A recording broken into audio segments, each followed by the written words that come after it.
South Jamaica, Queens, 1999. A man is sitting in a Range Rover. He is not alone. His close friend is with him. A man he has known for years. A man connected to one of the most feared organizations in all of New York City. Shots ring out. The Range Rover is hit. The man in the passenger seat survives. His friend does not make it. The shooter drives away. In any other neighborhood, in any other city, a shooting like this would be the end of something. In South Jamaica, Queens, in 1999, it was the beginning. Because the man who opened fire that night was not a nobody. He was feared, respected, the kind of man that Queens street figures crossed the street to avoid. And the organization he had just declared war on, the Supreme Team, had the whole borough shook. Going to war with Kenneth Supreme McGriff was not just going to war with a man. It was going to war with Queens itself. Two men looked at that and decided it didn't matter. One of them went to war over a car deposit that was not returned fast enough. The other went to war because a Supreme Team member was going to testify against him.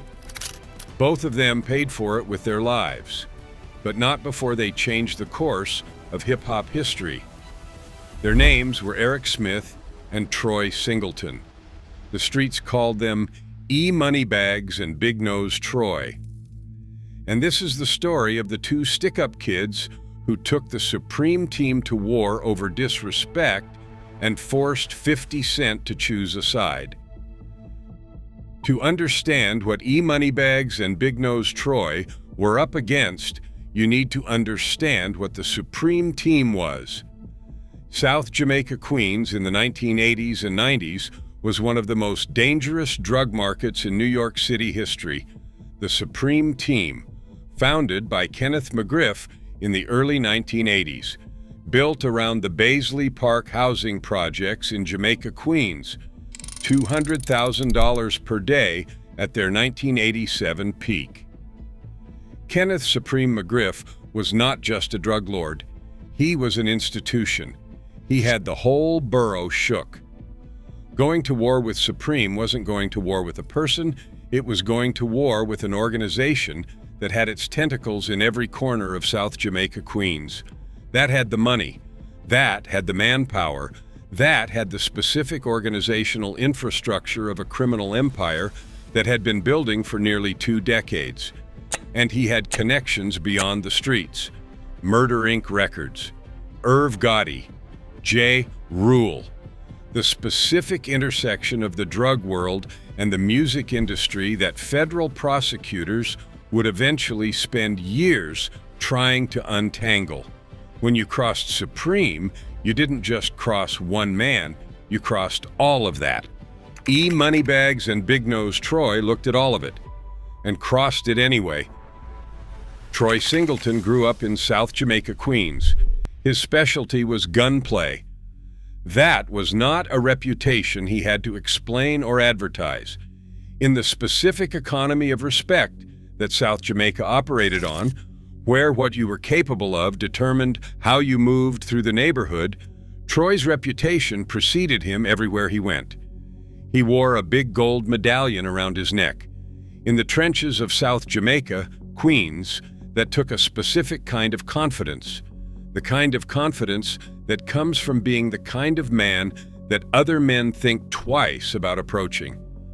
Troy had love from the younger guys around the way. He would let them rock his chain to school. He would pull up in his red Jedi, the car that announced his presence on whatever block he turned onto, shoot dice, and before he left, he would put cash in the young guys' pockets. That generosity, that specific relationship between a feared street figure and the younger generation that looked up to him was the foundation of the respect that kept the gold medallion around his neck and the red Jedi on the block. He was a stick-up kid who had built himself into something more, a figure, a man that the neighborhood knew and respected and whose presence carried weight before a word was spoken. And then the double murder charge arrived. Troy was fighting it. 2 murders, a charge that could put him away for the rest of his life, and a Supreme Team member was set to testify against him. The testimony never happened. But the fact that someone connected to the Supreme Team had been positioned to send Troy away for life, that information didn't disappear. It sat. It festered. It became the specific kind of grievance that men in that world cannot let pass without responding. Back then, a rap was the worst thing to be on the street. You were basically dead. No coming around like everything was good. You were held accountable.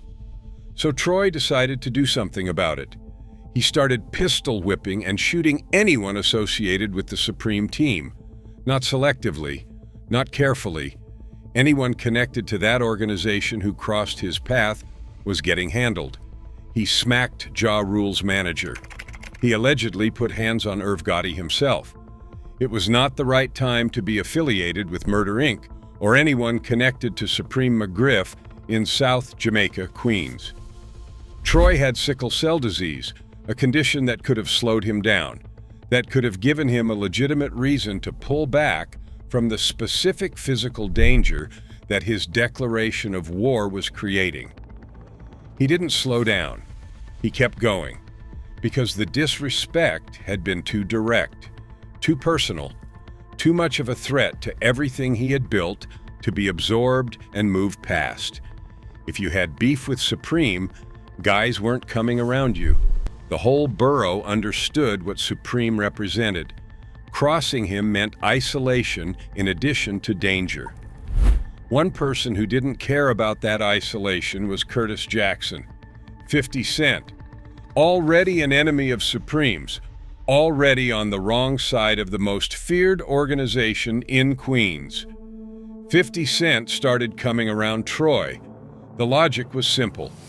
The enemy of my enemy is my friend. Eric Smith moved through South Jamaica, Queens, with the specific authority of a man who had built something real. The streets called him E-Moneybags, feared, well-respected, the kind of figure that other serious men in serious positions acknowledged.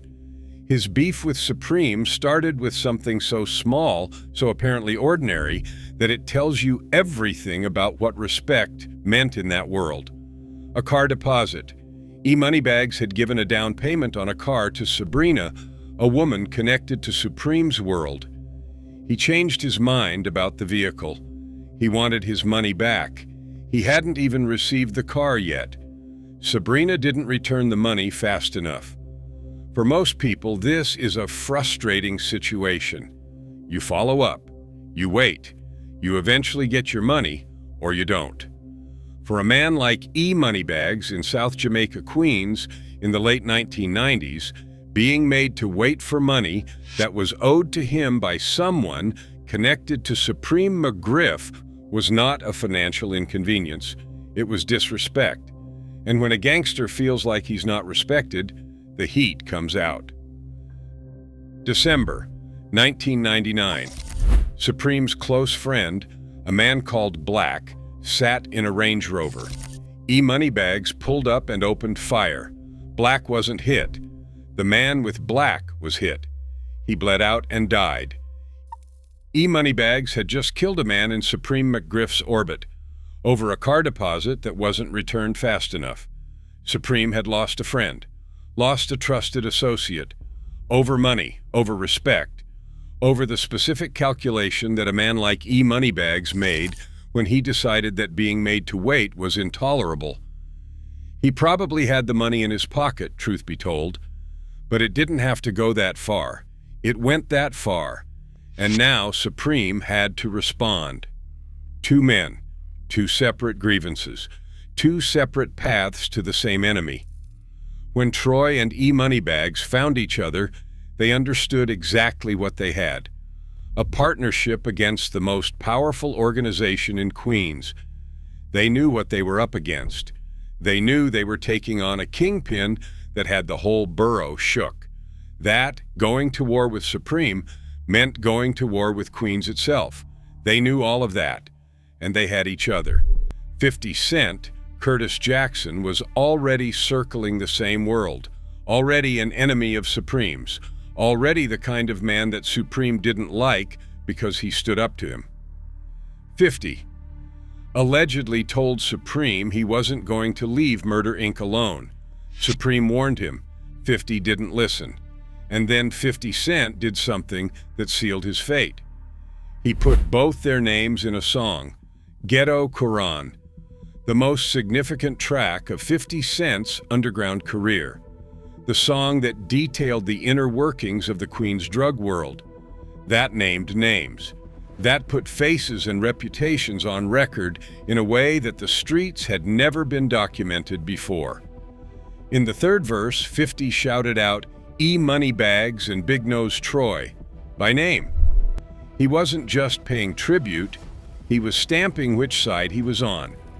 In the specific language of South Jamaica, Queens, where what you said publicly about who you ran with was as serious as what you did privately, that shout-out was a declaration. 50 Cent was with them, which meant 50 Cent was against Supreme.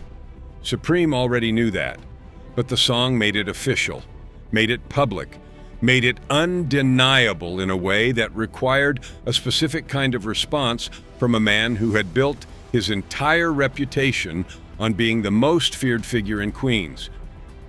Supreme put contracts on their heads. Not just Troy, not just E-Moneybags. $50,000 per head. The three men who had publicly aligned against him, whose names were now permanently on wax as enemies of the Supreme team, were each worth $50,000 dead. July 2001. E-Moneybags is sitting in his Lincoln Navigator, on the phone, not moving, not watching, comfortable in the specific way that men who have been in dangerous situations for years sometimes get comfortable, trusting the reputation they have built to protect them in a moment when protection requires more than reputation. A Benz pulls up. 40 rounds of automatic fire, contract completed. Eric E-Moneybags Smith was dead. 3 months later, Big Nose Troy, coming out of a sports bar in South Jamaica, Queens, walking to his car, the same neighborhood he had grown up in, the same streets where the younger guys wore his chain to school, where he pulled up in the Red Jedi and put cash in people's pockets. He was murdered on the way to his car. Troy Singleton was gone. Two men who had looked at the most feared organization in Queens and decided that disrespect was intolerable, regardless of who was on the other side. Both of them gone within 3 months of each other. Supreme's contracts fulfilled. And 50 Cent, the rapper who had shouted them out in Ghetto Quran, who had stamped his allegiance publicly, was still out there, still rapping, still declaring war on Murder Inc. and Supreme's world through his music, still alive, for now. May 24th, 2000. 50 Cent is sitting in a car outside his grandmother's house in South Jamaica, Queens. He has just finished a recording session. A man approaches the car. He fires 9 shots. 50 Cent is hit 9 times. In the hand, the arm, the hip, the legs, the face. 9 bullets. He survives. The investigation into who ordered the shooting pointed, in federal court documents, in the testimony of prosecutors, and in the documented connections that the FBI had been building for years toward Kenneth Supreme McGriff. Supreme himself acknowledged the connection in a documentary. He had allegedly told 50 to leave Murder Inc. alone. 50 had not listened. 50 had shouted out his enemies by name in Ghetto Quran. 50 had made it public. The 9 bullets were the response. But here is what the history books never fully captured about that May morning in South Jamaica, Queens. The path that led to those 9 bullets started with a car deposit, a down payment on a vehicle that was not returned fast enough, an act of disrespect so apparently minor that most people would have absorbed it and moved on. E-Moneybags did not move on. He opened fire on a Range Rover in December of 1999. And the chain of events that followed, the contracts, the murders, the alliance with 50 Cent, the shout-out in Ghetto Quran, led directly to the 9 bullets that changed the trajectory of hip-hop history. Because 50 Cent survived 9 bullets.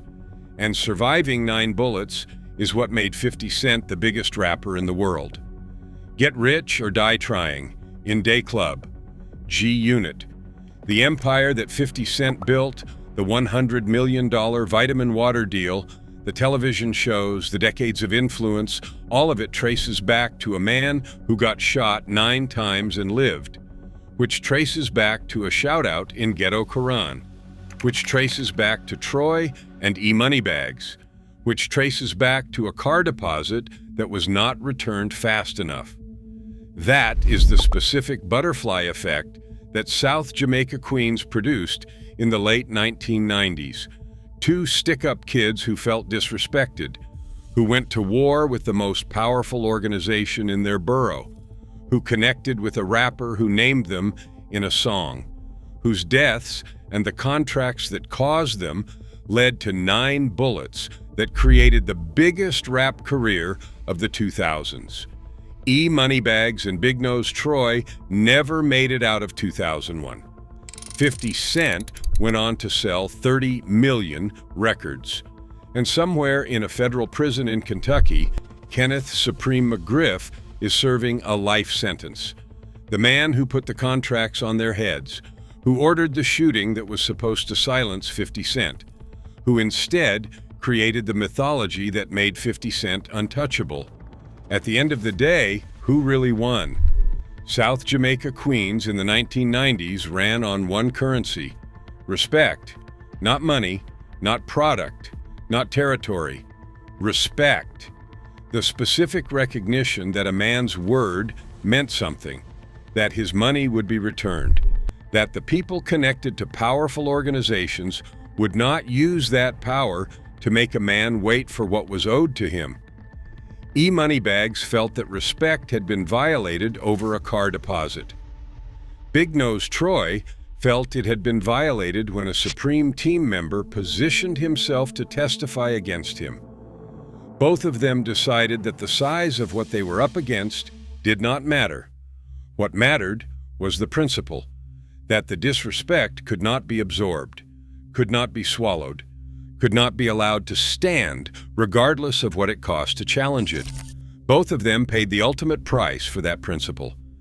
But the chain of events their defiance created, from the alliance with 50 Cent to the song, the contracts, the 9 bullets, the survival, the record deal, the empire, changed American music history.